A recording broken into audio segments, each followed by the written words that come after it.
എങ്ങനെയാണ് ഈ 85,000 seats graduate seats യൂണിവേഴ്സിറ്റീസിൽ കാലി കിടന്നിട്ട് നമ്മൾ ഹയർ എഡ്യൂക്കേഷനിൽ ഒരു പ്രശ്നമില്ല എന്ന് നമുക്ക് എങ്ങനെ പറയാൻ പറ്റും? ടാക്സേഷൻ എന്ന് പറഞ്ഞാൽ അതൊരു കലയാണ്. അതെ.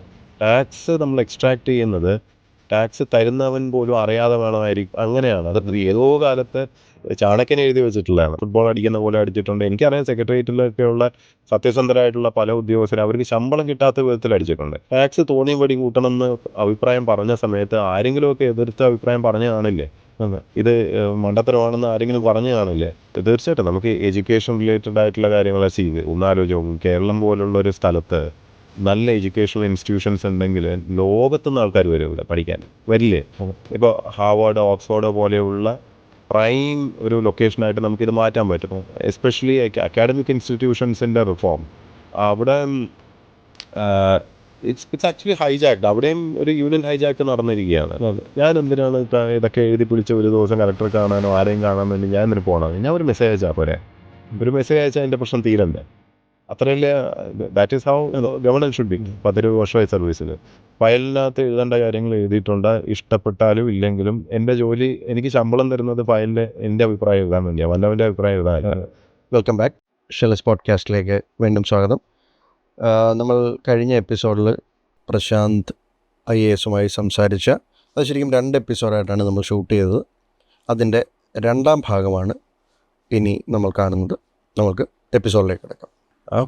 ഇത് ഈ പറഞ്ഞ റിയാലിറ്റീസ് നമ്മൾ മനസ്സിലാക്കാതെ എല്ലാം ഹങ്കിഡോറിയാണെന്ന് പറഞ്ഞു കഴിഞ്ഞാൽ എങ്ങനെയാണ് 85,000 സീറ്റ്സ് ഗ്രാജുവേറ്റ് സീറ്റ്സ് യൂണിവേഴ്സിറ്റീസിൽ കാലി കിടന്നിട്ട് നമ്മൾ ഹയർ എഡ്യൂക്കേഷനിൽ ഒരു പ്രശ്നമില്ല എന്ന് നമുക്ക് എങ്ങനെ പറയാൻ പറ്റും? ഒരു സമൂഹത്തിൻ്റെയും ഒരു ഇക്കണോമിയുടെയും ഹെൽത്തിൻ്റെ ഏറ്റവും വലിയ സൂചനയാണ് പ്രൊഡക്റ്റീവ് ഇയേഴ്സ് ഉള്ള, പ്രൊഡക്റ്റീവായിട്ടുള്ള ആ ഒരു വർഷങ്ങളുള്ള പോപ്പുലേഷൻ അവിടെ നിൽക്കുന്നുണ്ടോ ഇല്ല എന്നുള്ളത്. കൂട്ടത്തോടെ ഇപ്പോൾ പലായനം ചെയ്യുന്നുണ്ടെങ്കിൽ അതിനർത്ഥം ഇവിടെ ഇക്കണോമിക് ആക്ടിവിറ്റി ഇല്ല എന്നാണ്. അതെ. ഇക്കണോമിക് ആക്ടിവിറ്റി ഇല്ല എന്ന് പറഞ്ഞു കഴിഞ്ഞാൽ അതിൻ്റെ റീസണിലേക്ക് നമ്മൾ അന്വേഷിക്കണ്ടേ? അപ്പോൾ നമുക്ക് ഈ പറഞ്ഞ എല്ലാം കാണാൻ പറ്റും. ഈ പറഞ്ഞ ഓവർ ഹെഡ്സിൻ്റെ ഇഷ്യൂസ്, ടാക്സേഷൻ്റെ ഇഷ്യൂസ്. ടാക്സേഷൻ എന്ന് പറഞ്ഞാൽ അതൊരു കലയാണ്. ടാക്സ് നമ്മൾ എക്സ്ട്രാക്ട് ചെയ്യുന്നത് ടാക്സ് തരുന്നവൻ പോലും അറിയാതെ വേണമായിരിക്കും. അങ്ങനെയാണ് അത്. ഏതോ കാലത്ത് ചാണക്യൻ എഴുതി വെച്ചിട്ടുള്ളതാണ്. നമ്മൾ ഈ എന്താ പൂവിൽ വണ്ട് പോയിരിക്കുന്ന പോലെയാണെന്നാണ്. തേൻ എടുക്കുന്നത് ആ പൂ പോലും അറിയരുത്. പൂമ്പാറ്റയൊക്കെ വന്നിരിക്കുന്നത് അതുപോലെ ആയിരിക്കണം ടാക്സ് എടുക്കുന്നത്. വേദനിപ്പിക്കരുത്.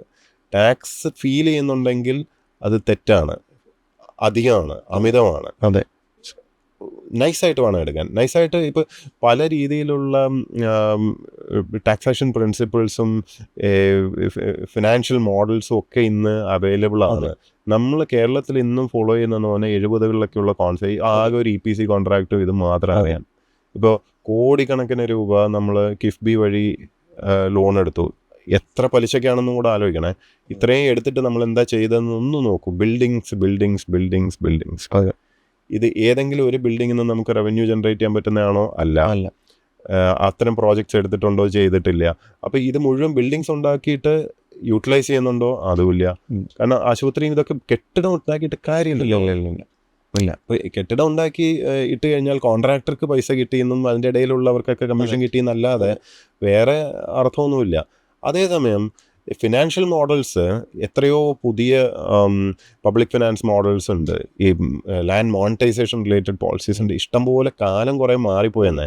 ഈ പഴഞ്ചൻ ഐഡിയാസും കൊണ്ട് ഇരിക്കുന്നത് നേരത്തെ പറഞ്ഞ പോലെ പഠിക്കാനുള്ള മനസ്സില്ലാത്തതുകൊണ്ടാണ്, പുതിയത് ആക്സെപ്റ്റ് ചെയ്യാനുള്ള മനസ്സില്ലാത്തതുകൊണ്ടാണ്. ഇപ്പോൾ ഒരു എക്സാമ്പിൾ പറയാം. നമ്മളിപ്പോൾ കുറേ ബിൽഡിങ്സ് പണിയുന്നു. നമ്മുടെ കണ്ണായ ലൊക്കേഷൻസിലാണ് മിക്ക സർക്കാർ ഭൂമിയും കിടക്കുന്നത്, അല്ലേ? ഇതെല്ലാം അണ്ടർ യൂട്ടിലൈസ്ഡ് അല്ലേ? ഏതെങ്കിലും ഒരു സ്ഥലത്ത് നമ്മൾ അതിൻ്റെ FAR മാക്സിമം വെച്ചിട്ട് ബിൽഡപ്പ് ഏരിയ ഉണ്ടാക്കിയിട്ടുണ്ടോ? കണ്ണായ ലൊക്കേഷൻസിലൊക്കെ ഇപ്പോൾ ലുലു മോളിൻ്റെ അടുത്ത് ഞാൻ കണ്ടിട്ടുണ്ട്. നല്ല കണ്ണായ ലൊക്കേഷൻ. അവിടെ കൃഷി വകുപ്പിൻ്റെ കീഴില്ല ഒരു ഒറ്റ നില, ഒരു താച്ച്ഡ് എന്തൊക്കെയോ അടിച്ചു വെച്ചിട്ട് അവിടെ പച്ചക്കറി കച്ചവടം. അല്ലെങ്കിൽ കണ്ണായ ലൊക്കേഷനിൽ ഒരു വില്ലേജ് ഓഫീസ്, ഒറ്റ നില ഒരു കെട്ടിടം കാണും. ഇതെല്ലാം ശരിക്കും ഇതിൻ്റെ FAR കാൽക്കുലേറ്റ് ചെയ്ത് കഴിഞ്ഞാൽ ഇതിന് ബിൽട്ടപ്പ് ഏരിയ മുകളിലോട്ട് വേണമെങ്കിൽ നമുക്ക് എത്ര വേണമെങ്കിലും പണിതെടുക്കാൻ പറ്റും. അതിനകത്ത് നമുക്കൊരു വില്ലേജ് ഓഫീസിൻ്റെ സ്പേസ് മാത്രമേ കൊടുക്കേണ്ട കാര്യമുള്ളൂ. ഇതൊരു PPP മോഡലിൽ നമ്മൾ ടെൻഡർ ഔട്ട് ചെയ്ത് കഴിഞ്ഞാൽ നല്ല ഒന്നാം തരം ബിൽഡർ വന്നിട്ട് അവൻ പണിതോളും, അവൻ കാശിടും. അല്ലാതെ സർക്കാർ കടമെടുത്തിട്ടൊന്നും ഒരു ബിൽഡിംഗ് പണിയേണ്ട കാര്യമില്ല. അവർ ബിൽട്ടപ്പ് ഏരിയ ഉണ്ടാക്കുകയും ചെയ്യും. അതിൽ നമുക്ക് വേണ്ടുന്ന വില്ലേജ് ഓഫീസോ താലൂക്ക് ഓഫീസോ അതല്ല ആശുപത്രിയോ എന്താണെന്ന് വെച്ചാൽ you can have it inside that. ബാക്കി വരുന്ന കെട്ടണം FIR വായുവിലാണ്. ആ വായുവിൽ ബിൽട്ടപ്പായിട്ട് കൂടുതൽ വരുന്ന എന്തുണ്ടോ അതിൽ നിന്നുള്ള ഒരു വാടകയുടെ ഷെയറും സർക്കാരിന് കിട്ടും. ഇതിനെയാണ് ലാൻഡ് മോണിറ്റൈസേഷൻ പ്രിൻസിപ്പിൾ എന്ന് പറയുന്നത്. ഇത് വെച്ച് മറ്റ് സംസ്ഥാനങ്ങളൊക്കെ എപ്പോഴോ ചെയ്തു തുടങ്ങി. ഡൽഹിയിൽ കേന്ദ്ര ഗവൺമെൻറ് ഇത് നടപ്പിലാക്കിയിട്ട് 10-15 വർഷത്തിലധികമായി. കിഡ്വായ് നഗറിലൊക്കെ പോയി നോക്കിയാൽ അവിടുത്തെ പഴയ നമ്മുടെ ക്വാർട്ടേഴ്സുകളുണ്ട്, സർക്കാർ ക്വാർട്ടേഴ്സുകൾ. ഇന്നത് കണ്ടാൽ ഒന്നാം തരം പഞ്ചനക്ഷത്ര കെട്ടിടങ്ങൾ മാതിരിയാണ് ഉള്ളത്. ഒന്നാം തരം ഫ്ലാറ്റുകളൊക്കെ ആയിട്ട് മാറിയിരിക്കുകയാണ്. അതിൻ്റെയൊക്കെ മുകളിൽ നിന്നൊക്കെ നോക്കുമ്പോൾ ഇത് വേറെ ലോകമെത്തിയ പോലെയാണ്. ഇത് അതേസമയം സർക്കാരിൻ്റെ പൈസ ചിലവ് വരുന്നുമില്ല. ഇതിനെയാണ് ആ ഒരു PPP സ്ട്രക്ചറിങ് പറയുന്നത്. ഇതുപോലത്തെ അനവധി ഫിനാൻഷ്യൽ മോഡൽസ് ഇന്ന് അവൈലബിൾ ആണ്, പ്രത്യേകിച്ച് നമുക്ക് ക്യാപിറ്റൽ അധികം ഇല്ലെങ്കിൽ. അപ്പോൾ കേരളം പോലുള്ള ലോണ് ഇനി എടുത്ത് മുടിയാൻ സാധിക്കാത്ത വിധം ഇത്രയും കടമെടുത്ത് നമ്മൾ വീണ്ടും നോൺ പ്രയോറിറ്റി ബിൽഡിങ്സ് ഇങ്ങനെ ഉണ്ടാക്കിക്കൊണ്ടേ ഇരിക്കും തോറും you are killing yourself. നിങ്ങളുടെ കപ്പാസിറ്റി നശിപ്പിക്കുകയാണ്. ഇത് only because you are not willing to study. നിങ്ങൾ പുതിയ മോഡൽസ് പഠിക്കാനോ അത് ആക്സെപ്റ്റ് ചെയ്യാനോ തയ്യാറല്ലാത്തതുകൊണ്ട് മാത്രം നിങ്ങൾക്ക് ആകെ മനസ്സിലാവുന്ന എന്താണ്? കടം മേടിക്കുക, കെട്ടിടം പണിയുക, കടം മേടിക്കുക, കെട്ടിടം, ടാക്സ് കൂട്ടുക. യെസ്, എക്സാക്ട്ലി, അതാണ് രണ്ടാമത്തത്. എന്നിട്ട് പിന്നെ നമ്മളിത് റീപേയ്മെൻറ്റിന് എന്താ മാർഗം? ടാക്സ് അടക്കുക, ടാക്സ് കൂട്ടുക, പിടിക്കുക. ഇതും പഴയ മെത്തേഡാണ്. ഇതൊക്കെ ജാംബവാന്റെ കാലത്തെ ഐഡിയാസാണ്. ടാക്സ് കൂട്ടിയിട്ട് സംതിങ് കോൾഡ് ബോയൻസി.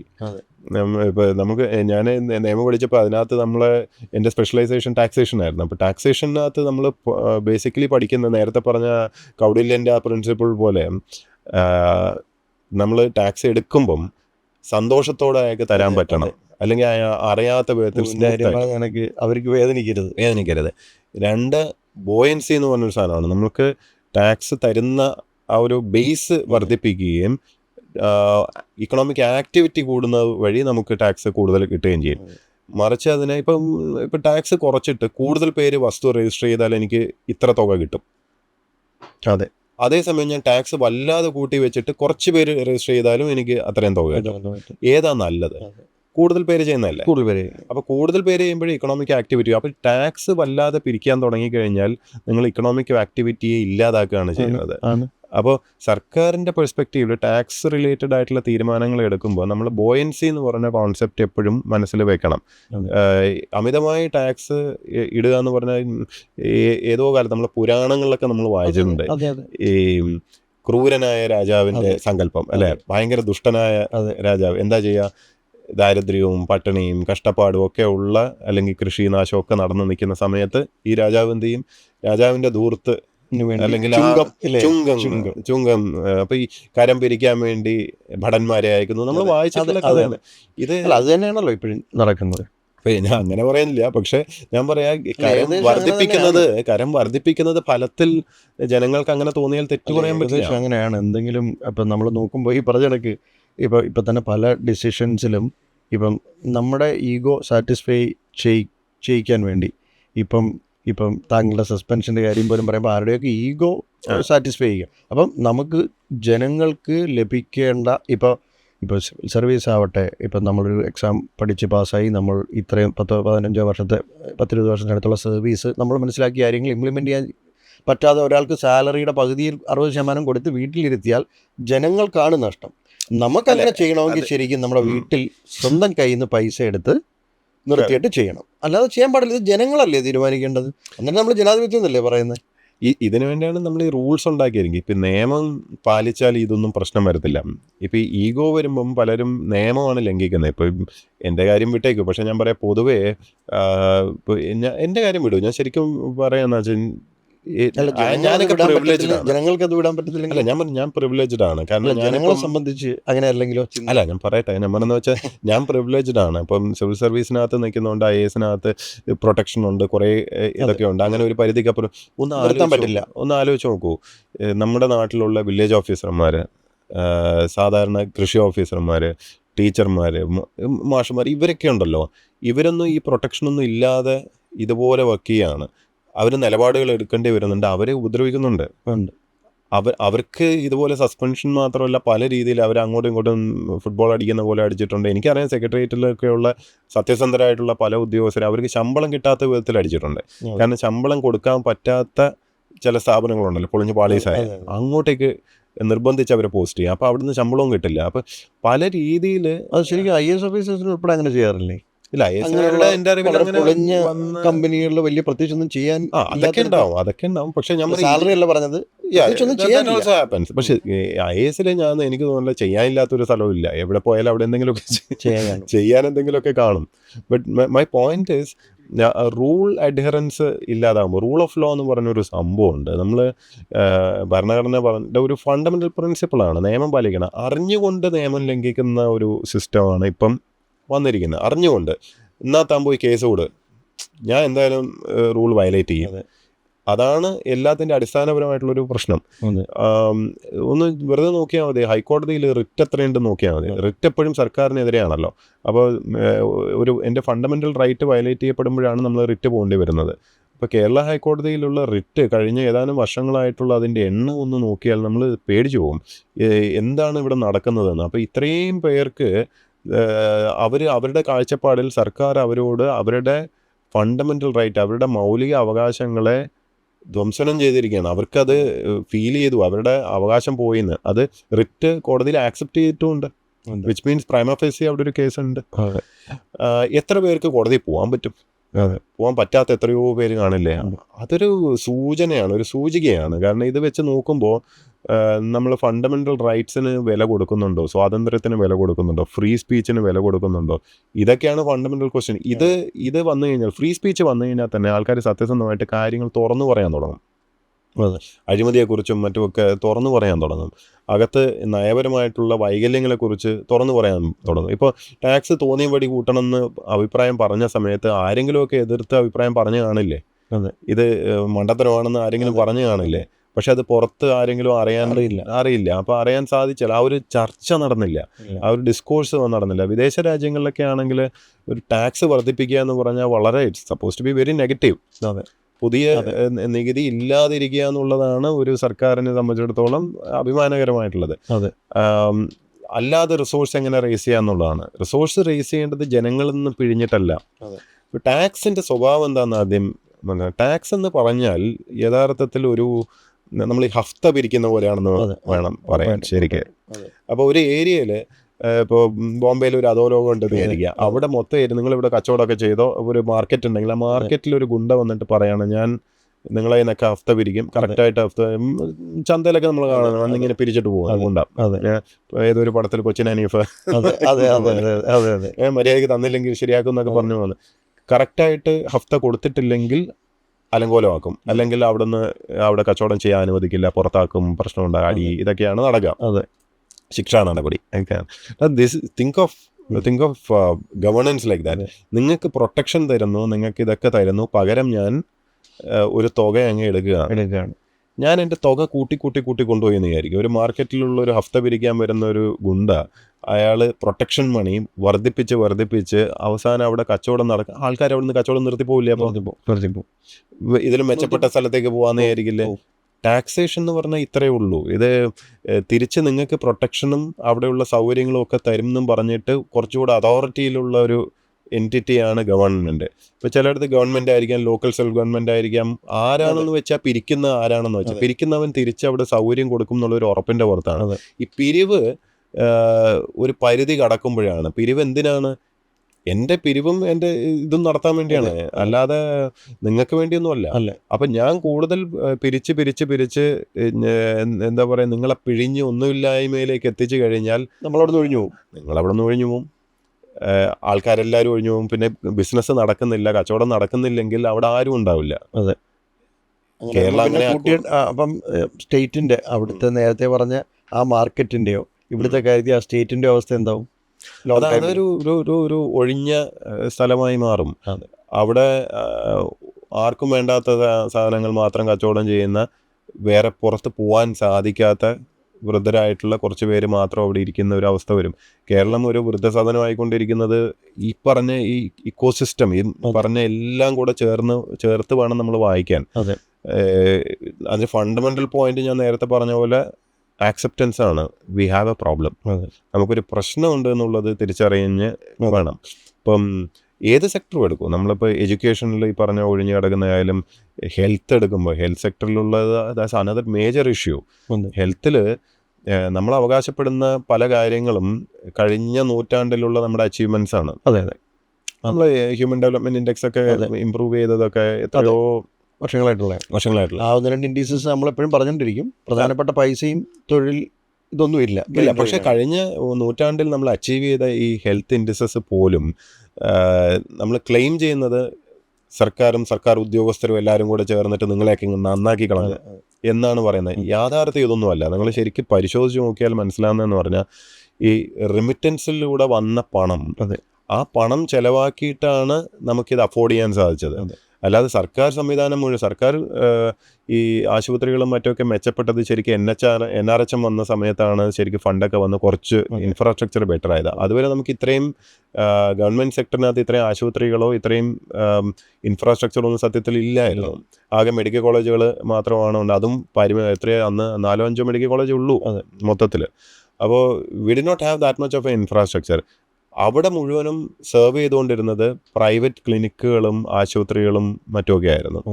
അവിടെ പോകണമെങ്കിൽ പൈസ കൊടുക്കണം. ആ പൈസ കൊടുക്കാൻ വേണ്ടി സാധാരണക്കാരൻ്റെ കയ്യിൽ എവിടെ നിന്നാണ് പൈസ ഉണ്ടായിരുന്നത്? റെമിറ്റൻസ് വഴി വന്ന പൈസയും ഇതൊക്കെ വെച്ചിട്ടാണ് നമ്മളത് മാനേജ് ചെയ്തുകൊണ്ടിരുന്നത്. ഇന്നും അതെ, ഇന്നും നമ്മൾ കണക്കുകൾ എടുത്ത് പരിശോധിച്ചാൽ ഔട്ട് ഓഫ് പോക്കറ്റ് എക്സ്പെൻഡിച്ചർ എന്ന് പറയും. കേരളത്തിൽ മൊത്തത്തിൽ ചിലവാക്കുന്ന ഹെൽത്ത് സെക്ടറിൽ നമ്മുടെ കയ്യിൽ നിന്ന് ചിലവാക്കുന്നത് എടുത്താൽ കംസ് ടു 70%. അതായത് 30% മാത്രമേ സർക്കാർ ചിലവാക്കുന്നുള്ളൂ.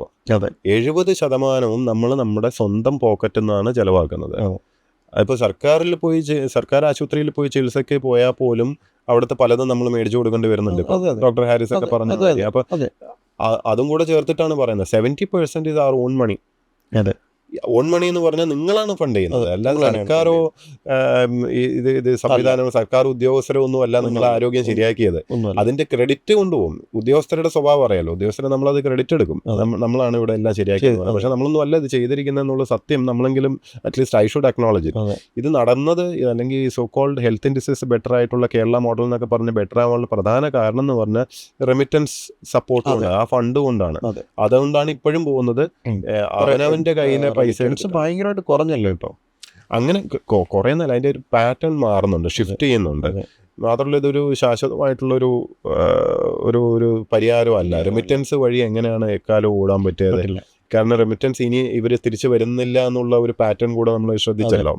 ഈ ഇപ്പൊ നടക്കുന്ന ഈ മൈഗ്രേഷന്റെ സ്വഭാവം വെച്ചിട്ട് അവർ റെമിറ്റൻസ് തിരിച്ചയക്കാനൊന്നും അല്ല പോകുന്നത്, അവർ അങ്ങോട്ടേക്കാ പൈസ കൊണ്ടുപോകുന്നത്. ഇവിടുന്ന് ലോൺ എടുത്തിട്ട് അവിടെ പോയി പഠിക്കുകയാണ്.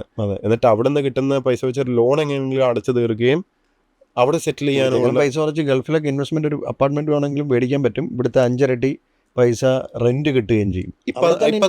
പണ്ട് അത് സാധിക്കില്ലായിരുന്നു. ഇപ്പൊ വേറൊരു കാര്യം ആലോചിക്കുന്നത് വെച്ചാൽ ഈ റെമിറ്റൻസ് പൈസ ഇങ്ങോട്ടേക്ക് കേരളത്തിലോട്ട് വന്നുകൊണ്ടിരുന്നത് പണ്ട് ബാങ്കിൽ ചുമ്മാ ഇടുമായിരുന്നു, FD ആയിട്ടൊക്കെ ഇട്ടിട്ടുള്ളത്. അതിപ്പോഴും കുറേയൊക്കെ ഉണ്ട്. പക്ഷേ ബാങ്കിൽ ഇടുന്നതിനെക്കാട്ടിലും ലാഭം അല്ലെങ്കിൽ മെച്ചം എന്ന് കണ്ടിരുന്നത് ഭൂമിയിൽ ഇൻവെസ്റ്റ് ചെയ്യാനായിരുന്നു. ഇപ്പൊ ലാൻഡിൽ ഇൻവെസ്റ്റ് ചെയ്തിട്ട് പിന്നീട് അത് വിൽക്കുക, അങ്ങനെ. പക്ഷെ നമുക്കിപ്പോൾ അറിയാം ലാൻഡിൽ ഡ്യൂട്ടിയും ഇതൊക്കെ ഓവർ ഹെഡ്സ് വല്ലാതെ കൂടിയത് കാരണം ഒരു കടയിടാമെന്നോ അല്ലെങ്കിൽ ഒരു ഷോപ്പിംഗ് കോംപ്ലക്സ് പണിയാമെന്നോ വിചാരിച്ചു കഴിഞ്ഞാൽ ഇപ്പം അത്ര എളുപ്പമല്ല. കാരണം അത്രയ്ക്ക് പൈസ അധികം. അപ്പോൾ ഈ ലാൻഡിൽ ഇൻവെസ്റ്റ് ചെയ്യുന്ന പണ്ടത്തെ ആ ഒരു NRI മനോഭാവം മാറിയിട്ട് ഇവിടെ ഇടുന്നതിനെക്കാട്ടിലും ലാഭം ദുബായിലൊരു പ്രോപ്പർട്ടി വാങ്ങുകയാണ് എന്നിപ്പം വളരെ എവിഡന്റ് ആയിട്ടുണ്ട്. ഡൽഹിയിലും ഇതുപോലെ ഇൻവെസ്റ്റ് ചെയ്യുന്നുണ്ട്. ഡൽഹി, ദുബായ് അവിടെയൊക്കെ മലയാളികൾ ഇൻവെസ്റ്റ് ചെയ്യുന്നുണ്ട് ഇപ്പം. അപ്പോൾ കേരളത്തിലേക്ക് ഇപ്പോൾ ഭൂമി വാങ്ങുമ്പോഴാണ് ഈ റെമിറ്റൻസ് മണി ഈ സിസ്റ്റത്തിലോട്ട് വരുന്നത്. ഭൂമി വാങ്ങിക്കഴിയുമ്പോഴാണ് അവിടെ കമ്മീഷൻ വരും, ചുറ്റുപാടുള്ള ആൾക്ക് പൈസ കിട്ടുന്നു, അങ്ങനെ. അല്ലെങ്കിൽ ആ ഭൂമി വിറ്റൊരാൾക്ക് കുറച്ച് പൈസ വരും, അയാൾ അവിടെ ചുറ്റും ചെലവാക്കും. അപ്പോൾ ഇക്കണോമിയിലോട്ട് പൈസ ഇങ്ങനെയാണ് വരുന്നത്. ഇവിടെ ഭൂമി വാങ്ങുന്നത് കുറഞ്ഞു കഴിഞ്ഞാൽ എങ്ങനെയാ പൈസ വരിക? ആ പൈസ വരുന്ന ഒരു റൂട്ട് നിന്ന് പോവല്ലേ. This is happening. ഇപ്പൊ റിയൽ ടൈം ഇത് നടന്നുകൊണ്ടിരിക്കുക. കാരണം Dubai has become A much better place. ഇപ്പൊ യുദ്ധമായതുകൊണ്ട് എനിക്കറിയില്ല. എന്റെ ഫീൽഡിൽ തന്നെ ഇപ്പൊ നോക്കണമെങ്കിൽ നേരത്തെയൊക്കെ 3-4 അപ്പാർട്ട്മെന്റ് ഒക്കെ വാങ്ങിയിടുന്ന ആൾക്കാർ ഒരുപാട് പേരുണ്ട്. വാങ്ങിയിട്ടിട്ട് ഇവരിത് റെന്റിന് കൊടുക്കുകയാണ്. അവർ അവിടെ EMI, അപ്പോൾ അവിടുത്തെ ഫണ്ടാണ് ഇങ്ങോട്ട് വരുന്നത്. ഇപ്പോൾ അവർക്ക് താമസിക്കാൻ വേണ്ടി ഒരെണ്ണേ വാങ്ങുന്നുള്ളൂ, ഇൻവെസ്റ്റ് ചെയ്യുന്നില്ല. ബാക്കി അവിടെ കൊടുത്താൽ ഇവിടെ എടുത്തതിൻ്റെ EMIയും അവിടുത്തെ EMI കൂടെ റെൻറ്റിന് കൊടുത്താൽ അടയ്ക്കാൻ പറ്റുമെന്ന രീതിയിൽ അത്ര ബെനിഫിഷ്യലായിട്ട് പോകാൻ പറ്റുന്നു. അപ്പം നമ്മുടെ ഫണ്ട് വീണ്ടും കുറയുകയാണ് ചെയ്യുന്നത്. കുറയാണ്. ഇപ്പോൾ എസെൻഷ്യലി നമ്മുടെ ഇവിടെ സർക്കുലേഷനിലുള്ള പൈസ കുറയും തോറും നമ്മളെ മാർക്കറ്റ് ഡിമ്മായിക്കൊണ്ടേയിരിക്കും, ഡൗൺ ആയിക്കൊണ്ടേയിരിക്കും. അതുകൊണ്ടാണ് ഞാൻ പറഞ്ഞത് നമ്മളിതിൽ ഒരു പ്രോബ്ലം ഉണ്ടെന്ന് അംഗീകരിക്കണം. നമുക്ക് ഈ കുറച്ച് കൺവെൻഷണൽ അല്ലാതെ ശരിക്കും എത്രയോ പുതിയ മോഡൽസ് ശരിക്കും നമ്മൾ രാജ്യത്തിന് പുറത്തൊന്നും പോകണ്ട. ഇപ്പം നമുക്കറിയാമല്ലോ, മറ്റേ ഓറഞ്ച് എക്കോണമി എന്ന് പറഞ്ഞ് ശരിക്കും അവർ ഭയങ്കര ഡൗൺ ആയിരുന്ന സമയത്ത് ആണ് ശരിക്കും നമ്മുടെ കൊറിയ അവരുടെ കൾച്ചർ മാർക്കറ്റിങ് ശരിക്കും അങ്ങനെയാണ് അവരുടെ മ്യൂസിക്കും സീരീസും കെ പോപ്പ് കൾച്ചർ വന്നിട്ട് സീരീസൊക്കെ വരുന്നത്. അപ്പം നമുക്ക് പറ്റുന്ന നമ്മുടെ എന്തെല്ലാം മോഡൽസ് ഉണ്ട് അതിനെ മാർക്കറ്റ് ചെയ്തൂടെ? തീർച്ചയായിട്ടും നമുക്ക് എഡ്യൂക്കേഷൻ റിലേറ്റഡ് ആയിട്ടുള്ള കാര്യങ്ങൾ ഒന്നാലോചിച്ച് നോക്കും. കേരളം പോലുള്ള ഒരു സ്ഥലത്ത് നല്ല എഡ്യൂക്കേഷണൽ ഇൻസ്റ്റിറ്റ്യൂഷൻസ് ഉണ്ടെങ്കിൽ ലോകത്തുനിന്ന് ആൾക്കാർ വരും ഇവിടെ പഠിക്കാൻ, വരില്ലേ? ഇപ്പോൾ ഹാർവാർഡ്, ഓക്സ്ഫോർഡ് പോലെയുള്ള പ്രൈം ഒരു ലൊക്കേഷനായിട്ട് നമുക്കിത് മാറ്റാൻ പറ്റും. പണ്ട് സായിപ്പിൻ്റെ കാലത്ത് ഊട്ടിയിലും അല്ലെങ്കിൽ ഡൂൺ അവിടെയൊക്കെ പഠിക്കാൻ വേണ്ടി ആൾക്കാർ പോകുന്നത് എന്തുകൊണ്ടായിരുന്നു? അവിടെ ഒരു നല്ല ഒരു ടൂറിസ്റ്റ് ലൊക്കേഷൻ കൂടെ, നല്ല ആംബിയൻസ് ആണ്. അവിടെ ഒരു എഡ്യൂക്കേഷണൽ ഇൻസ്റ്റിറ്റ്യൂഷൻ ഉണ്ടെങ്കിൽ people will flock there. Keralam ഒരു ഓൾറെഡി ഒരു നല്ല ഒരു ആംബിയൻസ് ഉള്ള ഒരു ടൂറിസ്റ്റ് ലൊക്കേഷനാണ്. ഇവിടെയുള്ള നമ്മൾ മൂന്നാറിലോ അല്ലെങ്കിൽ വയനാട്ടിലോ നമുക്കിവിടെ ഒരു സെക്ഷൻ ഉണ്ടാക്കിയിട്ട് ഈ ഐവി ലീഗ് പോലെയുള്ള ടോപ്പ് യൂണിവേഴ്സിറ്റീസോ സാറ്റലൈറ്റ് ക്യാമ്പസസോ തുടങ്ങിയാൽ ഈ ഡെവലപ്പിംഗ് കൺട്രീസ് ആയിട്ടുള്ളവരോ അണ്ടർ ഡെവലപ്ഡ് കൺട്രീസിൽ നിന്ന് ഇങ്ങോട്ട് വരികയും പുറത്തുനിന്ന് എന്തുമാത്രം പൈസ വരും, ഇതൊക്കെ ചെയ്തുകൂടെ? ശരിക്കും ചെയ്യാൻ പറ്റും. പക്ഷെ നിങ്ങൾ നോക്കൂ, ഇവിടെ ഒരു പ്രൈവറ്റ് യൂണിവേഴ്സിറ്റി തുടങ്ങാനുള്ള പാടെന്താണെന്ന് നിങ്ങൾ ആലോചിക്കൂ. എന്തുകൊണ്ടാണ് അമൃത യൂണിവേഴ്സിറ്റിയുടെ ഹെഡ് ക്വാർട്ടേഴ്സ് കോയമ്പത്തൂരുള്ളത്? പണ്ട് വിദേശ യൂണിവേഴ്സിറ്റികളുടെ ഒരു ഡിസ്കഷൻ്റെ സമയത്ത് ഒരു ഇഷ്യൂ ഉണ്ടായിരുന്നല്ലോ, മറ്റേ അംബാസഡർ TP അദ്ദേഹത്തെ മർദ്ദിക്കുകയും ഒക്കെ ചെയ്ത് ഞാൻ പറഞ്ഞു ഡിസ്കഷന്റെ സമയത്ത് തന്നെ മർദ്ദിക്കും. ഇപ്പോഴും നമ്മൾ ഓർക്കുന്നില്ല, നമ്മുടെ ഓരോ ചെയ്തികൾക്കും ഓരോ ഓരോ ഓരോ റെപ്യൂട്ടേഷനുണ്ട്. കേരളത്തിൻ്റെ റെപ്യൂട്ടേഷൻ എന്ന് പറഞ്ഞൊരു സംഭവമുണ്ട്. നമ്മൾ തോന്നുമ്പോൾ പെട്ടെന്ന് നന്നായിട്ട് ഞാൻ ഇന്ന് കുളിച്ച് രാവിലെ ഞാൻ ഇന്ന് തൊട്ട് നല്ലവനാ, ഞാൻ മദ്യപാനമില്ല, ഞാൻ കള്ളും കഞ്ചാവൊക്കെ നിർത്തി, ഇനി ഞാൻ നല്ല കുട്ടിയാന്ന് പറഞ്ഞിട്ട് കാര്യമില്ല. അതിൻ്റെ തലേദിവസം നിങ്ങൾ എന്താ ചെയ്തതെന്ന് എല്ലാവർക്കും നല്ല ബോധ്യമുണ്ട്. നിങ്ങൾ നാളെ അവസരം കിട്ടിയാൽ ഇത് തന്നെ വീണ്ടും ചെയ്യും എന്നും ബോധ്യമുണ്ട്. ഇത് you have to behave responsibly. നിങ്ങളൊരു രാഷ്ട്രീയ പ്രസ്ഥാനമോ എന്തോ ആയിക്കോട്ടെ, നിങ്ങൾ നാടിനും കൂടെ ചിന്തിക്കാം. ഈ നാടിൻ്റെ പേരാണ് നിങ്ങൾ കളയുന്നത് പലപ്പോഴും പല കാര്യങ്ങളും. ഇപ്പോൾ ഒരു ഫോറിൻ ഡെലിഗേഷനൊക്കെ വരുന്നത് എനിക്ക് ഓർമ്മയുണ്ട്. ഞാൻ ഒന്ന് പഠിക്കുക, ഈ ADB വായ്പ എടുത്തിട്ട് മോഡേണൈസിങ് ഗവൺമെൻറ്റോ അങ്ങനെ എന്തോ നടക്കുന്ന കാലഘട്ടത്തിൽ ADB ഉദ്യോഗസ്ഥരെ വളഞ്ഞു വെക്കുകയോ അങ്ങനെ എന്തൊക്കെയോ. അപ്പം ഞാൻ അന്നേരം ആലോചിച്ചിട്ടുണ്ട്, ഇത് പുറത്തുനിന്ന് വന്നവരല്ലേ, ഇവർ നമ്മളെപ്പറ്റി എന്താ വിചാരിക്കുക എന്നൊക്കെ. That was like after liberalisation. ഇതൊക്കെ ഞാൻ പറഞ്ഞ 91 ഇന്ത്യ മൊത്തത്തിൽ ലിബറലൈസേഷൻ, നമ്മൾ ഈ ഡീറെഗുലേഷൻ ഇതിലൊക്കെ തീരുമാനിച്ചു. കാരണം നമുക്ക് ഈ ലൈസൻസ് രാജ് കൊണ്ട് ഇനി എവിടെയും എത്താൻ പോകുന്നില്ല എന്നുള്ളൊരു തിരിച്ചറിവും, ഫോറിൻ ഇൻവെസ്റ്റ്മെൻറ്റ് വേണം.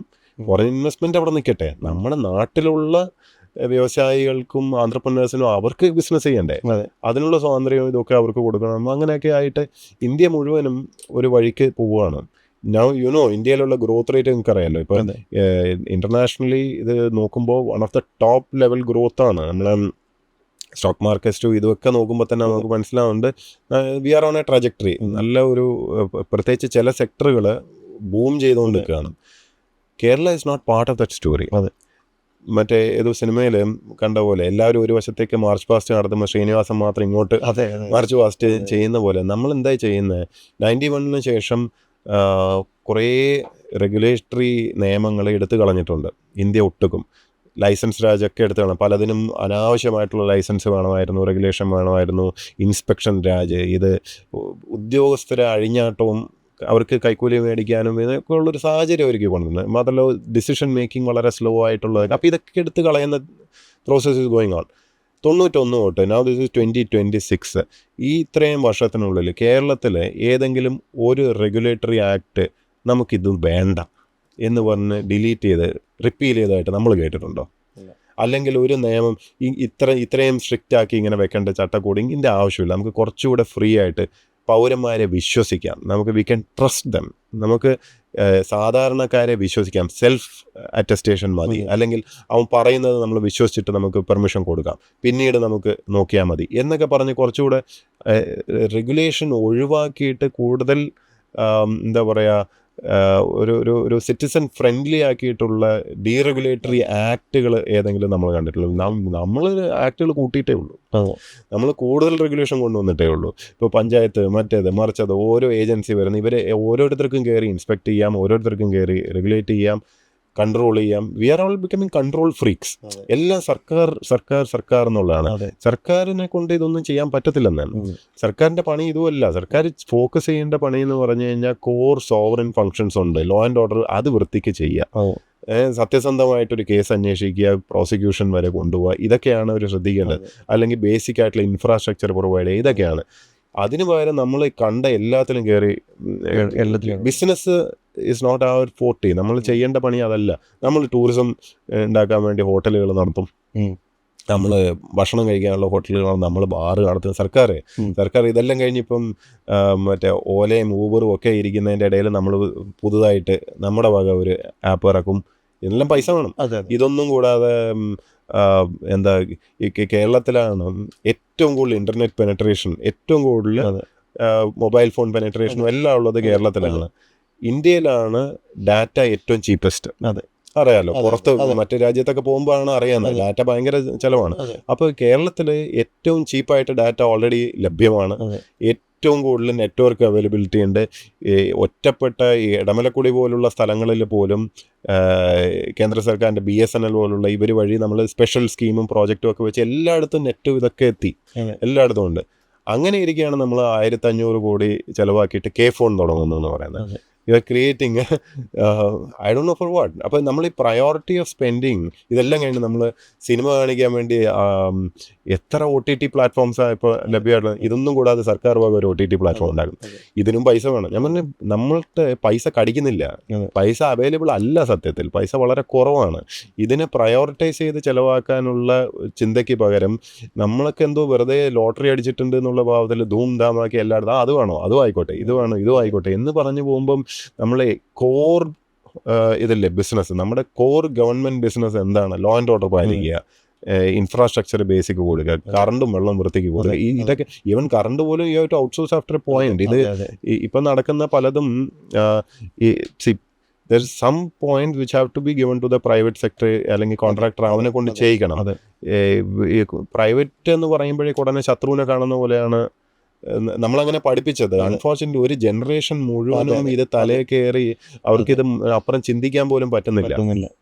എല്ലായിടത്തും ഇതുപോലാണല്ലോ. പ്രൈവറ്റ് സെക്ടർ എന്ന് പറയുമ്പോൾ ഒരു ഇങ്ങനൊരു ഇഷ്യൂ ശത്രുവായിട്ട് കാണും. പ്രൈവറ്റ് സെക്ടറിനോട് ഇങ്ങനെയുള്ള ഒരു നിലപാട് എനിക്ക് തോന്നുന്നത് കേരളത്തിൽ മാത്രമായിരിക്കും, വേൾഡിൽ മറ്റ് സ്റ്റേറ്റുകളിൽ പോലും ഉള്ള ഒരു നിലപാടല്ല. എല്ലായിടത്തും മാറിപ്പോയില്ലേ? എസ്പെഷ്യലി ആഫ്റ്റർ ലിബറലൈസേഷൻ ആൾക്കാർക്ക് മനസ്സിലായി, നമ്മൾ റെഗുലേറ്റ് ചെയ്യണം. പ്രൈവറ്റ് സെക്ടറിനെ കയറൂരി വിടണമെന്നല്ല പറയുന്നത്, റെഗുലേഷനിൽ നമ്മൾ ശ്രദ്ധിക്കണം. നല്ല കുറേ പ്രൈവറ്റ് ബസ്സുകളും മറ്റുമൊക്കെ ഇറക്കിയതിന് ശേഷം അവർ കൃത്യമായിട്ടാണ് പോകുന്നത്, അവർ സേഫ്റ്റി ആസ്പെക്റ്റ് കൈകാര്യം ചെയ്യുന്നുണ്ട്. അത് അവരുടെ don't get in the commercials. മാർക്കറ്റിന് കുറേയൊക്കെ വിട്ടുകൊടുത്തിട്ട് അത് നല്ല രീതിയിൽ നടക്കുന്നു എന്നുള്ള റെഗുലേഷനാണ് നോക്കേണ്ടത്. റെഗുലേറ്റ് ചെയ്യേണ്ട മേഖലകളിൽ നമ്മൾ റെഗുലേറ്റ് ചെയ്യുന്നുമില്ല. അത് ഏറ്റവും രസകരമായിട്ടുള്ള ഒരു ഉദാഹരണം ഫുഡ് സേഫ്റ്റിയാണ്. കേരളം പോലെ ഇത്രയും അധികം റെസ്റ്റോറൻറ്റുകളുള്ള ഒരു സ്ഥലമില്ല. ഈറ്ററീസ്, ഹോട്ടൽസ് ഇഷ്ടം പോലെ, എല്ലാവരും പുറത്തുനിന്നാണ് ഭക്ഷണം കഴിക്കുന്നത്. ഫുഡ് സേഫ്റ്റി ഡിപ്പാർട്ട്മെൻറ്റ് എന്ന് പറഞ്ഞാൽ ഒരു തമാശയാണ്. ഫുഡ് സേഫ്റ്റി എല്ലാ ജില്ലയിലും എനിക്കൊന്ന് വിരലിലെണ്ണാവുന്ന ആൾക്കാർ. ഇവരെങ്ങനെയാണ് എല്ലാ ഹോട്ടലുകളും ഇൻസ്പെക്ട് ചെയ്യുക? ഇനി അതേസമയം നിങ്ങൾ വിദ്യാഭ്യാസ വകുപ്പ് എടുത്ത് നോക്കൂ, അവിടെ സ്കൂളുകളിൽ കുട്ടികളില്ല. ഇപ്പം സ്കൂളിൽ കുട്ടികളില്ല. അപ്പോൾ പ്രൊട്ടക്റ്റഡ് അധ്യാപകർ എന്നൊക്കെ പറഞ്ഞ് നമ്മൾ ശമ്പളം കൊടുത്തുകൊണ്ടിരിക്കുന്നത്. പല സ്കൂളുകളിലും വെറുതെയാണ് നമ്മൾ ശമ്പളം കൊടുക്കുന്നത്. അവിടെ ടീച്ചേഴ്സിന് ഇങ്ങനെ ഇവർക്ക് പ്രത്യേകിച്ച് പണിയൊന്നും ഇല്ലാതാണ്. ഇപ്പം ഇങ്ങനെ പല ഡിപ്പാർട്ട്മെൻറ്റുകളും. ഞാൻ കൃഷി വകുപ്പിലൊരു വളരെ ഇൻട്രസ്റ്റിംഗ് ഒരു സാധനം കണ്ടായിരുന്നു. അവിടെ ഫാം ഇൻഫർമേഷൻ ബ്യൂറോ എന്ന് പറഞ്ഞൊരു സിസ്റ്റം ഉണ്ട്. ഇത് 50കളിലോ മറ്റോ തുടങ്ങിയാണ്. അപ്പോൾ ഗ്രാമങ്ങളിലൊക്കെ ചെന്ന് ഈ കൃഷിയെക്കുറിച്ച് ബോധവൽക്കരിക്കാനും പുതിയ ആശയങ്ങൾ അവരെ അറിയിക്കാനൊക്കെ വേണ്ടി അന്ന് തുടങ്ങിയതാണ്. അപ്പോൾ അന്നത്തെ സ്കീമിൻ്റെ ഭാഗമായിട്ട് ഒരു ജീപ്പിനകത്തൊരു പ്രൊജക്ടറൊക്കെ വെച്ച് പോയി ഗ്രാമങ്ങളിൽ പോയി അവിടെ സിനിമാ പ്രൊജക്ടറൊക്കെ വെച്ച് കാണിക്കുക. ഇതൊക്കെയാണ് കോൺസെപ്റ്റ്. 50കളിലാണ്. ഇന്ന് ആ ജീപ്പ് അവിടെ ഇല്ല, പ്രൊജക്ടർ സ്വാഭാവികമായിട്ടും ഇല്ല, വർക്ക് ചെയ്യുന്നില്ല, ഒന്നുമില്ല, അതെല്ലാം പോയി. പക്ഷേ ഇന്നും ജീപ്പിൻ്റെ തസ്തികയുണ്ട്, ഡ്രൈവറുണ്ട്, പ്രൊജക്ടർ ഓപ്പറേറ്റർ ഉണ്ട്. ഇവർ രണ്ടുപേരും എന്താ ചെയ്യുന്നതെന്ന് ചോദിച്ചു കഴിഞ്ഞാൽ ഒന്നുമില്ല, വരുന്നു പോകുന്നു, അങ്ങനെ അവരെന്തെങ്കിലുമൊക്കെ അവിടെ ചെയ്തിങ്ങനെ.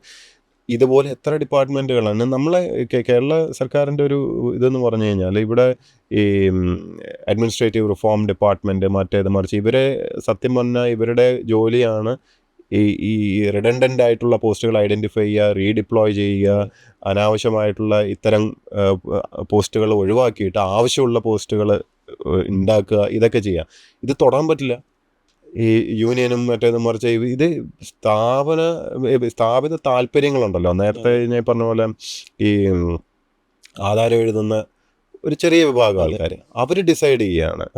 അല്ലെങ്കിൽ KSRTCയിലെയും അല്ലെങ്കിൽ KCBയിലെയൊക്കെ കുറച്ച് യൂണിയൻകാർ അവരങ്ങ് ഡിസൈഡ് ചെയ്യുകയാണ്.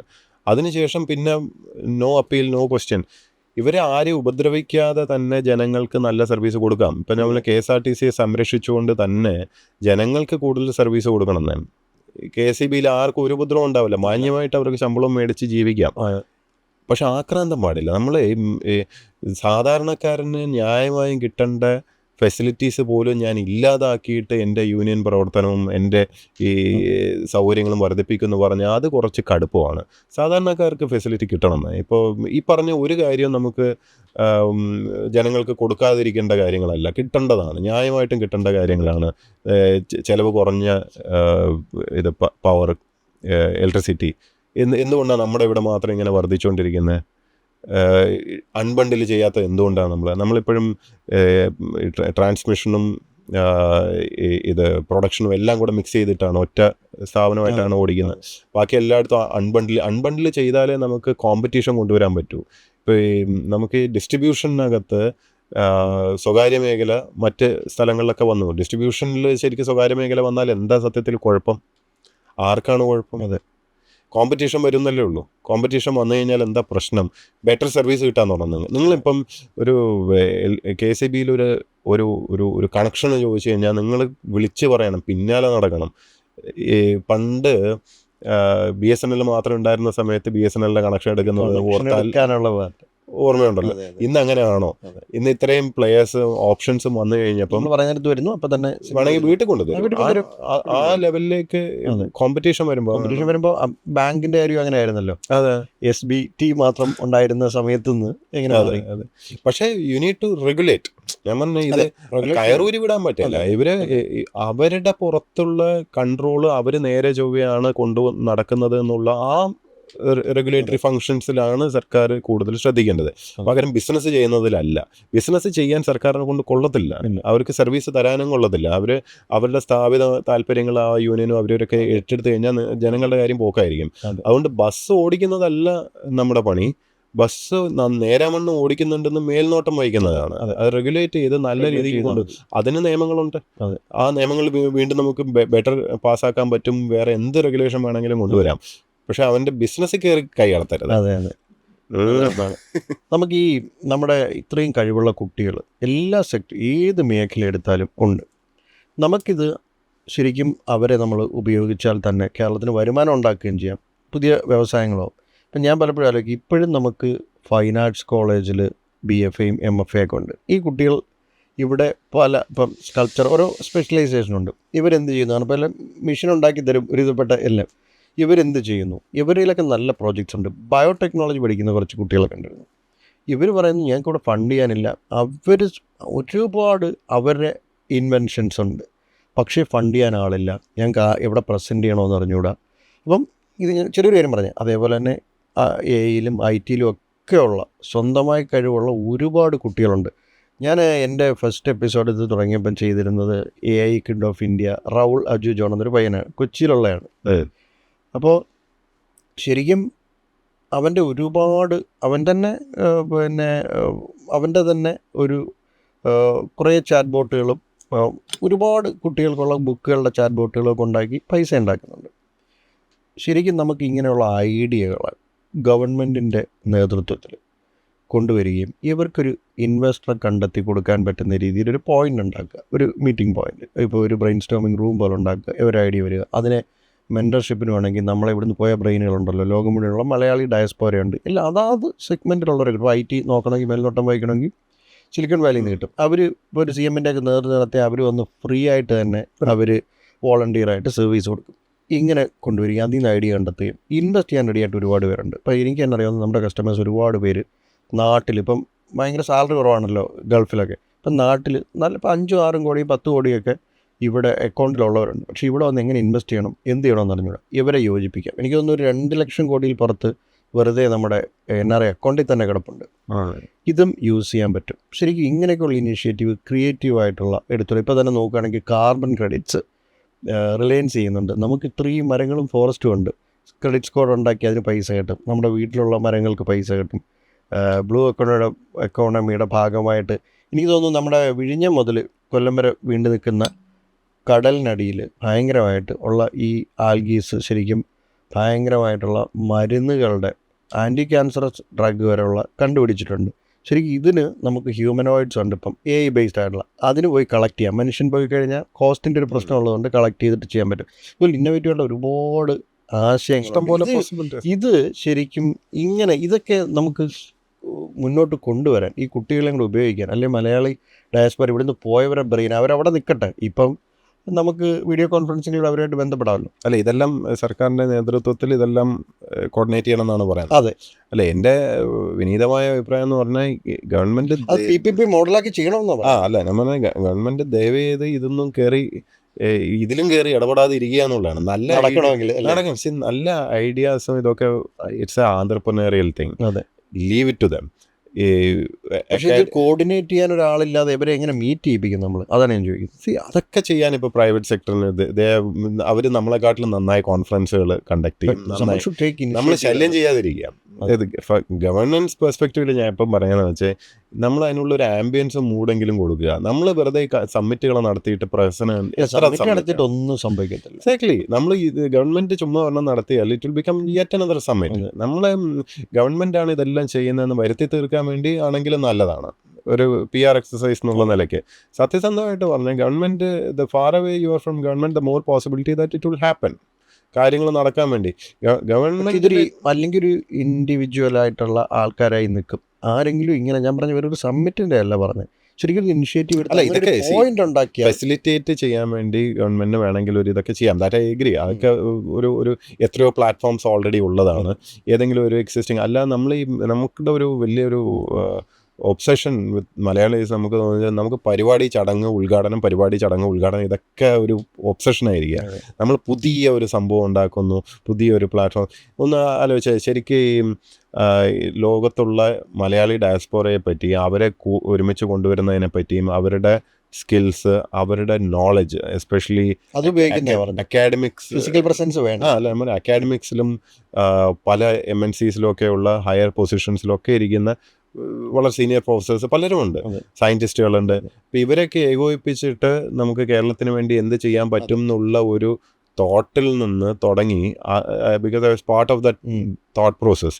ഈ പ്രോസസ്സ് തുടങ്ങിയിട്ട് അവസാനം അത് എത്തിച്ചേർന്ന എവിടെയാണെന്ന് അറിയാമോ?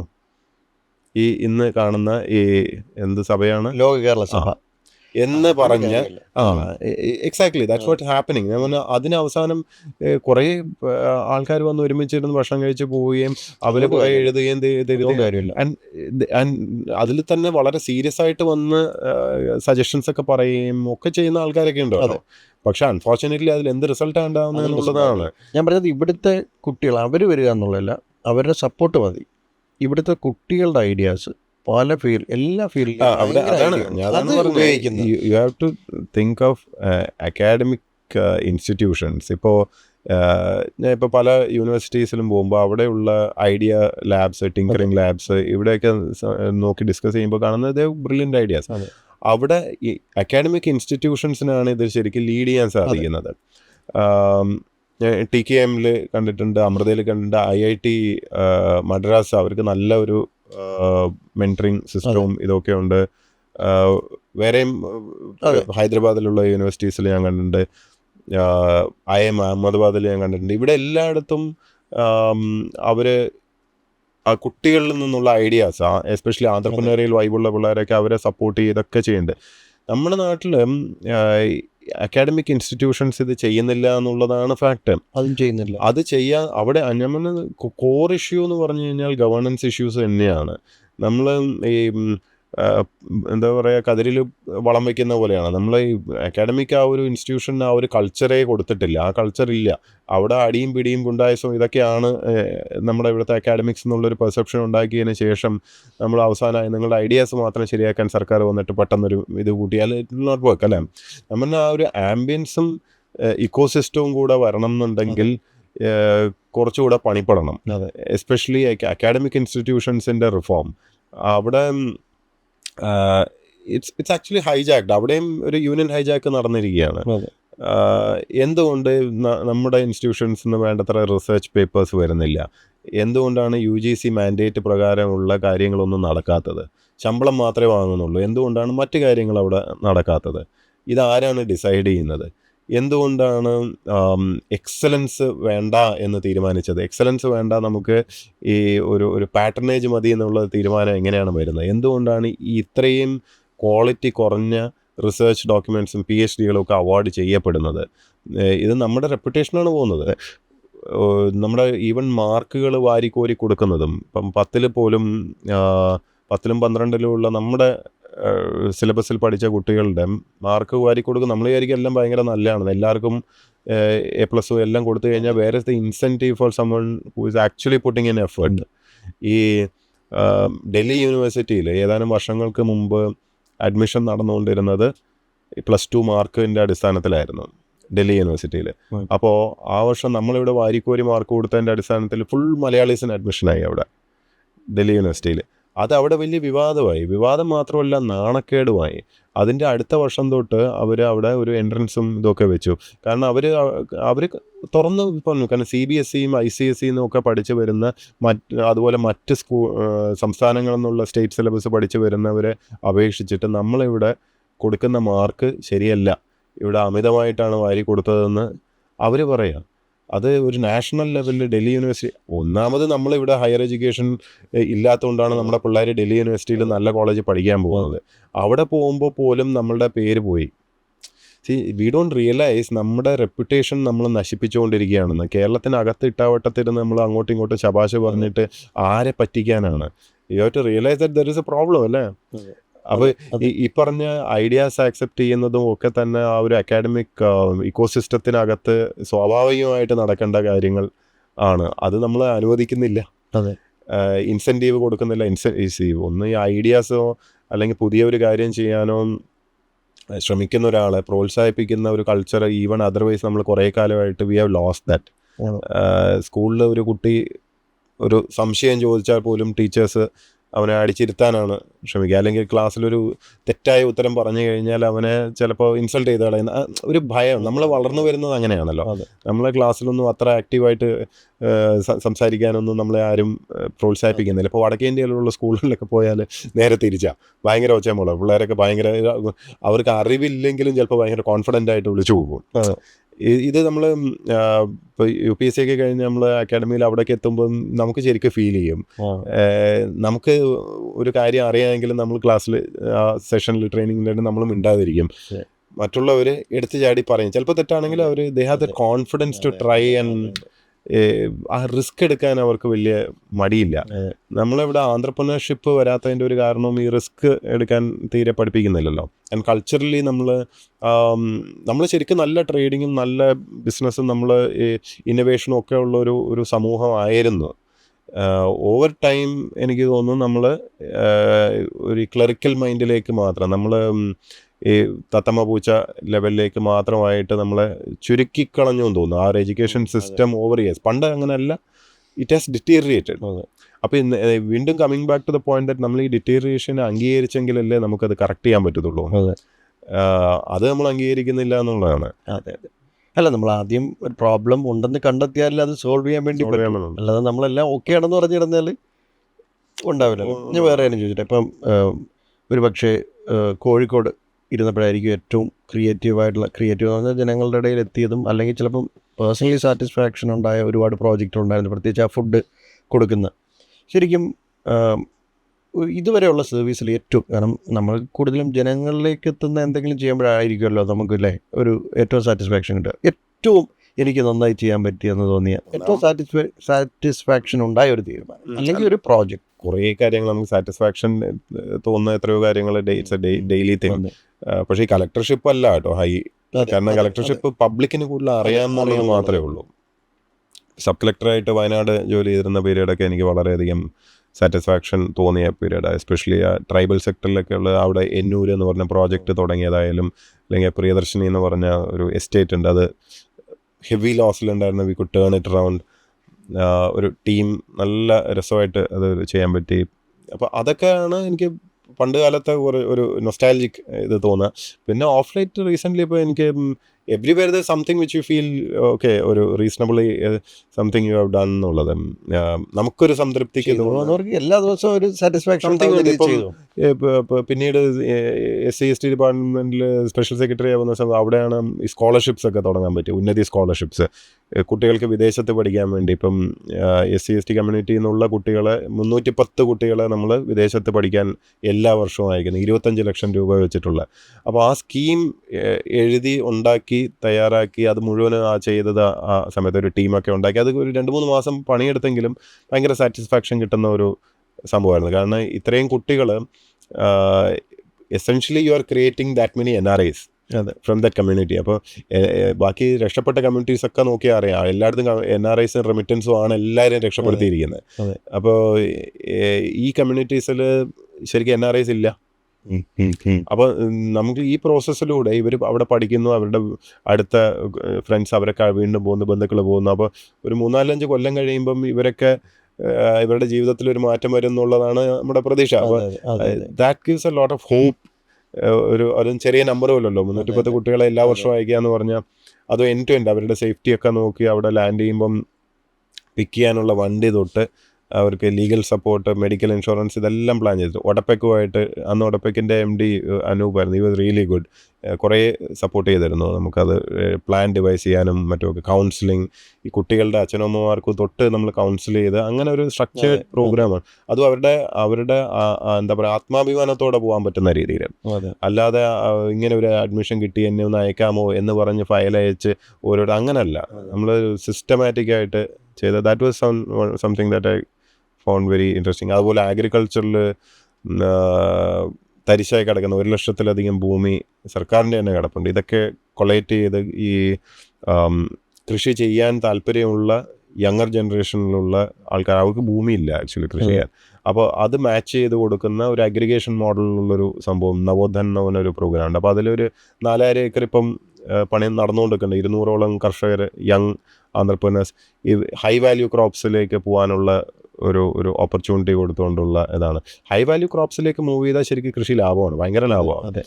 Income tax ഫ്രീയുമാണ്.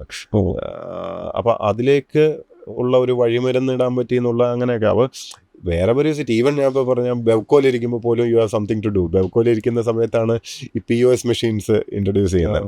അതുവരെ ഈ പൈസ കൊടുത്താൽ തിരിച്ച് ബാലൻസ് കിട്ടും. അതുപോലെ മറ്റേ ഇതുണ്ടല്ലോ, മറ്റേ പ്രീമിയം ഔട്ട്ലെറ്റ്സ് തുടങ്ങുന്നതും അവിടെ MD ആയിരിക്കുമ്പോഴാണ്. ഉള്ളൂരാണ് ആദ്യത്തെ തുടങ്ങുന്നത്. അപ്പൊ ഞാൻ പറഞ്ഞ എവിടെ ഇരുന്നാലും something to do which you can ചെയ്യാൻ പറ്റുന്ന എന്തെങ്കിലും ഉണ്ടാവും. ഇപ്പോൾ ഈ റീസെൻ്റ് ആയിട്ട് എനിക്ക് തോന്നുന്നത് താങ്കൾ ഈ സോഷ്യൽ മീഡിയ ശരിക്കും ആയി തുടങ്ങിയ സമയത്താണ് കളക്ടർ ബ്രോ എന്ന പേരും അവിടുത്തെ പ്രോജക്ട്സിന് ഭയങ്കര ഇത് കിട്ടി. അതിനുശേഷം ഈ കളക്ടറായിട്ട് വരുന്നവർ ആ ഒരു സമയത്താണല്ലോ കൂടുതലും. പിന്നെ കുറേ IAS ഓഫീസേഴ്സും ഒക്കെ സോഷ്യൽ മീഡിയ ഭയങ്കരമായിട്ട് ഉപയോഗിച്ചുകൊണ്ട് സ്വയം പ്രശസ്തിക്ക് വേണ്ടി ചെയ്യുന്ന പോലെ തോന്നുന്ന ഒരു ട്രെൻഡ് ഭയങ്കരമായിട്ട് കാണുന്നുണ്ട്. താങ്കൾ ചെയ്തത് സ്വയം ചെയ്തതല്ല, അത് നമുക്കറിയാം. അവിടെ ഉണ്ടായ ഗുണത്തിൻ്റെ ഭാഗമായിട്ട് മറ്റുള്ള ആൾക്കാർ ചെയ്തതാണ്. പക്ഷേ അതിനുശേഷം ഞാൻ പറഞ്ഞത് ഇതൊരു ഭയങ്കര പലർക്കും അവരുടെ ജോലിക്കപ്പുറം ഇതൊരു വലിയ ഒരു ഇതായിട്ട് ഭയങ്കരമായിട്ട് ഇൻസ്റ്റാഗ്രാമൊക്കെ ഭയങ്കരമായിട്ട് യൂസ് ചെയ്യുന്നുണ്ട് ചെയ്യുന്നുണ്ട്.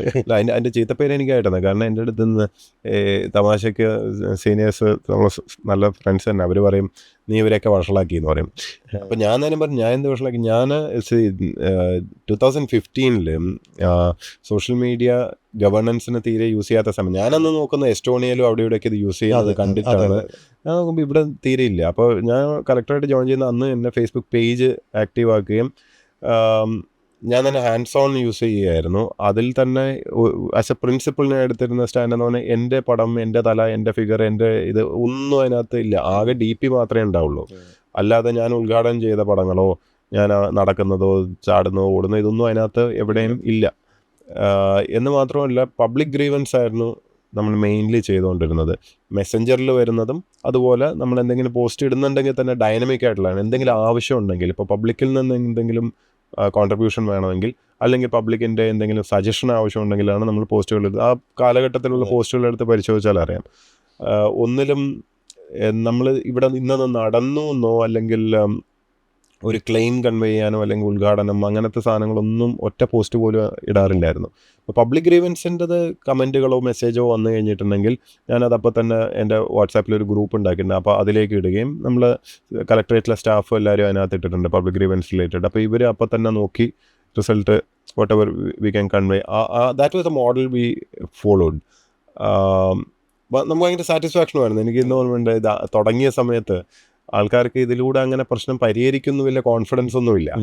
അപ്പോൾ ഉച്ചയ്ക്ക് കാണാൻ ആൾക്കാർ വെയിറ്റ് ചെയ്യുന്നുണ്ടല്ലോ. അപ്പോൾ ഉച്ചയ്ക്ക് പബ്ലിക്കിനെ കയറ്റി വിടുന്ന സമയത്ത് ഒരാൾ വന്ന് ഒരു റിട്ടേൺ പരാതി തന്ന എനിക്ക് ഓർമ്മയുണ്ട്. ഇതെല്ലാം എന്നിട്ട് അദ്ദേഹം പറയാണിത് ഫേസ്ബുക്കിൽ ഇട്ടിരുന്നു, അതിൽ വലിയ ഇതൊന്നും പ്രതീക്ഷിക്കുന്നില്ല, പക്ഷേ ഇതാണ് ശരിക്കുള്ള പരാതി, ഇതാ ഞാൻ എഴുതി കൊണ്ടുവന്നു എന്ന് പറഞ്ഞിട്ട്. അപ്പോൾ ഞാൻ നോക്കുമ്പോൾ ഇത് എനിക്ക് ഓർമ്മയുണ്ട്, ഞാൻ 2 ദിവസം മുമ്പോ മറ്റോ കണ്ടത്. അപ്പോൾ ഞാൻ എടുത്ത് ചോദിക്കേണ്ട ഇത് എന്തായി തീർന്നായിരുന്നു, അന്ന് നമ്മളെന്താ ചെയ്തത്. അപ്പോൾ പുള്ളി പറഞ്ഞു, സാർ അതന്ന് പറഞ്ഞ പ്രകാരം 90% കാര്യങ്ങളും ശരിക്കും കളക്ടറേറ്റിൽ നിന്ന് ഒരു ഫോൺ കോളിൽ തീരുന്ന പ്രശ്നങ്ങളാണ് വരുന്നത്.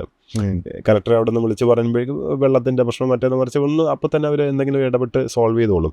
ഇതിനൊരു കത്ത് തന്ന് ഇനി ഇതിൻ്റെ ഫയലാക്കി അങ്ങോട്ട് കത്തയച്ച് അതിൻ്റെ ഒന്നും ആവശ്യമൊന്നും സത്യത്തിലില്ല. പ്രശ്നം പരിഹരിക്കലല്ലേ നമ്മുടെ ആവശ്യം.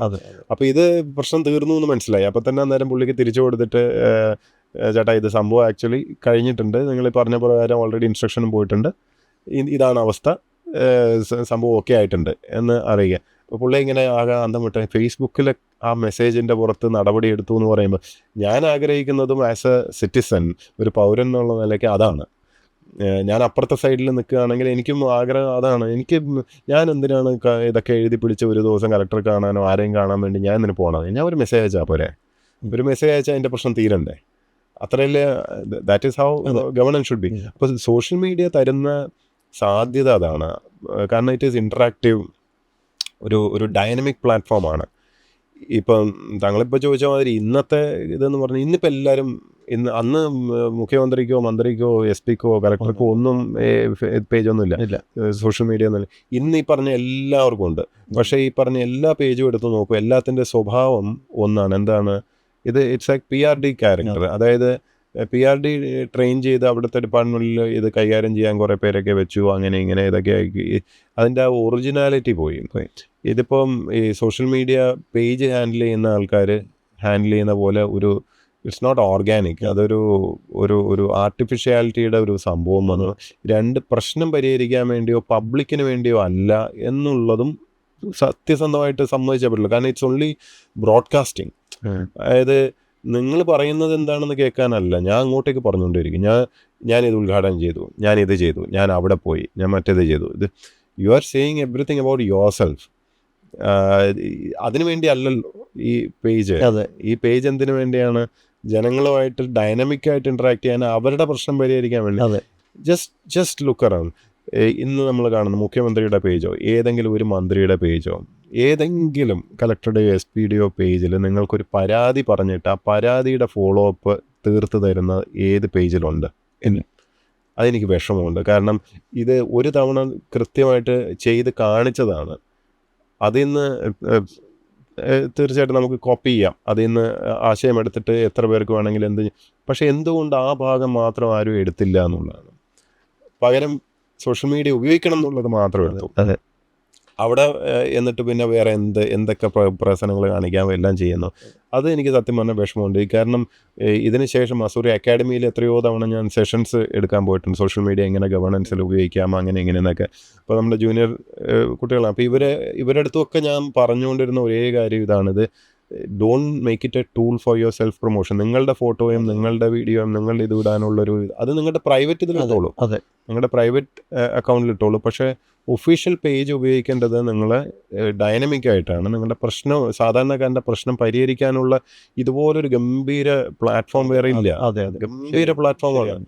എന്ന് മാത്രമല്ല, ഫേസ്ബുക്ക് ഇവരുമായിട്ട് സംസാരിച്ചാൽ ഇവർ അതിൻ്റെ ബാക്ക് എൻഡിൽ വേറെയും ടൂൾസ് തരാനും ഒക്കെ തയ്യാറാണ്. പക്ഷേ there are countries who are using this actually. എത്രയോ രാജ്യങ്ങളിൽ ഇത് ഉപയോഗിക്കുന്നുണ്ട്. ഇത് ആദ്യമായിട്ട് കണ്ടുപിടിച്ചതോ ഒന്നുമല്ല. സോ അവിടെ നമുക്ക് വിഷമം തോന്നുന്നത് വെച്ചാൽ ഈ ടോപ്പ് ലെവലിലുള്ള CM തൊട്ട് താഴം വരെ nobody is making use of this potential. അതെ ദാറ്റ്സ് സാഡ് ആക്ച്വലി. ഈ ഡിസിപ്ലിനറി ആക്ഷൻ്റെ ഇത് നമ്മൾ പോസ്റ്റ് ഇടുന്നതും ഒക്കെ ആണല്ലോ ഇതാക്കുന്നത്. അപ്പം പക്ഷേ 2 ദിവസം മുമ്പ് ഞാൻ ഒരു പോസ്റ്റ് കണ്ടിരുന്നു. പരാതിക്കാരൻ്റെ അഭിപ്രായം ചോദിക്കാതെ അടുത്തൊരു പ്രത്യേക ആക്ഷനിലുള്ള ഉത്തരവുകൾ വന്നു. അപ്പോൾ അത് ഇനിയും തുടരും അല്ലേ? ഞാൻ ശരിക്കും ബാബു പോൾ സാറൊക്കെ ഇപ്പം ഇങ്ങനെയുള്ള കാര്യത്തിൽ പറയുമ്പോൾ അന്ന് ഈ മീഡിയ ഇല്ലെങ്കിലും പുള്ളി ഭയങ്കര ഫയലിലൊക്കെ ഭയങ്കര തമാശയുള്ള കാര്യങ്ങളൊക്കെ എഴുതി വെക്കുമെന്ന് പറഞ്ഞിട്ടുണ്ട്. അന്നില്ലാത്തൊരു പ്രശ്നം ഇപ്പോൾ ഉണ്ടോ? അല്ല, അന്നില്ലാത്ത പ്രശ്നമാണല്ലോ ഇപ്പോൾ ഇവിടെ ഉള്ളത്. പണ്ട് കാലത്ത് എന്നല്ല, അൺടിൽ റീസെൻ്റ്ലി എന്തൊക്കെ പറഞ്ഞു കഴിഞ്ഞാലും നിയമത്തിനോടൊരു ബഹുമാനം ഉണ്ടായിരുന്നു. അബദ്ധം പറ്റുന്നത് ഓക്കെയാണ്, പക്ഷെ ബോധപൂർവം നിയമം ലംഘിക്കുന്നത് വേറെയാണ്.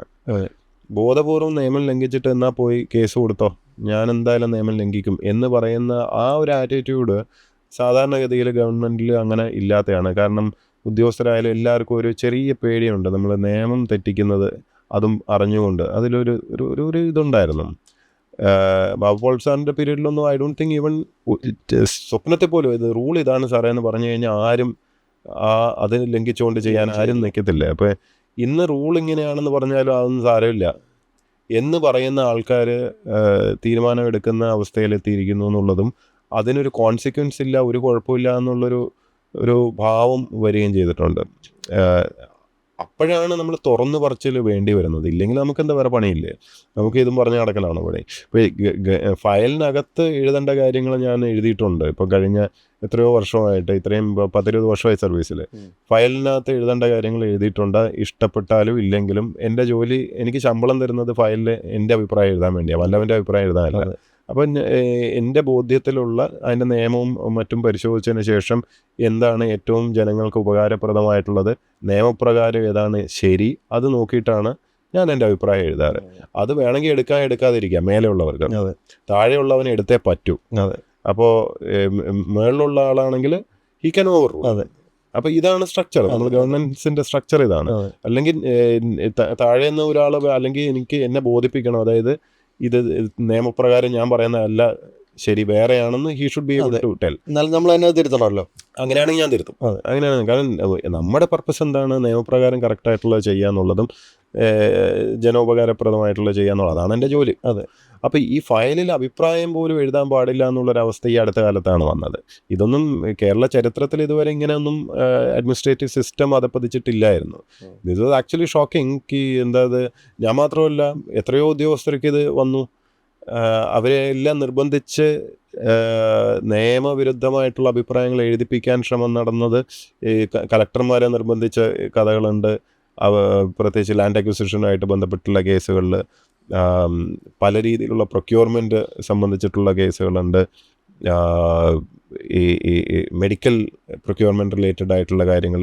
നമ്മൾ ഇതെല്ലാം അഴിമതിയും ഇതൊന്നും പൂർണ്ണമായും തുടച്ചു നീക്കാനൊന്നും സാധിക്കുന്നു പറ്റില്ല. പക്ഷേ ഈ IAS ഓഫീസേഴ്സ് പക്ഷേ ഒന്നിച്ച് നിന്നാൽ ഇതിനൊരു അങ്ങനെയൊന്നും ആരും ഒരുമിച്ച് നിൽക്കൊന്നുമില്ല. ഇത് ആരോ നിങ്ങൾ ഏതെങ്കിലും ഒരു സെക്ടറിലും ഏതെങ്കിലും സെക്ടറിൽ ആരെങ്കിലും ഒരുമിച്ച് നിൽക്കുന്ന കണ്ടു, അങ്ങനെയൊന്നും നിൽക്കില്ല. കുറച്ച് പേര് ഇതെല്ലാം തയ്യാറായിട്ട് അങ്ങനെ പൊളിറ്റിക്കൽ എപ്പോഴും ഉണ്ടാവും, അതെപ്പോഴും ഉണ്ടാവും. പക്ഷേ അവർക്കുമൊക്കെ ഒരു ഭയം എന്ന് പറഞ്ഞാൽ റൂള് കൺമുന്നിൽ കണ്ടു കഴിഞ്ഞാൽ അതിനെ മറികടന്നുകൊണ്ട് എഴുതാനൊരു ധൈര്യക്കുറവ് എക്കാലത്തും ഉണ്ടായിരുന്നതാണ്. ഈ അടുത്ത കാലത്ത് മാത്രമാണ് ആ ലെവലിലോട്ടൊരു ധാർഷ്ട്യം വന്നത്. അതായത് നിയമം പോലും നമുക്ക് ബാധകമല്ല എന്നുള്ള രീതിയിൽ.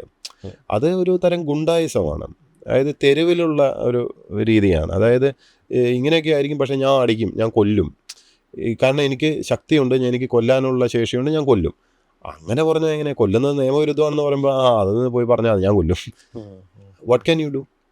അങ്ങനെ വരുമ്പോൾ നമ്മൾ എന്ത് ചെയ്യണം? നാട്ടുകാരെ വിളിച്ചറിയിക്കണം, അതെ ദൈവം കൊല്ലാൻ വരും. അതെ അതെ അതെ നിയമം ലംഘിക്കുന്ന ഒരു അവസ്ഥയെ നിയമത്തിന് പോലും ഒരു നമ്മൾ റൂൾ അനുസരിച്ചല്ലേ ഗെയിം കളിക്കുന്നത്.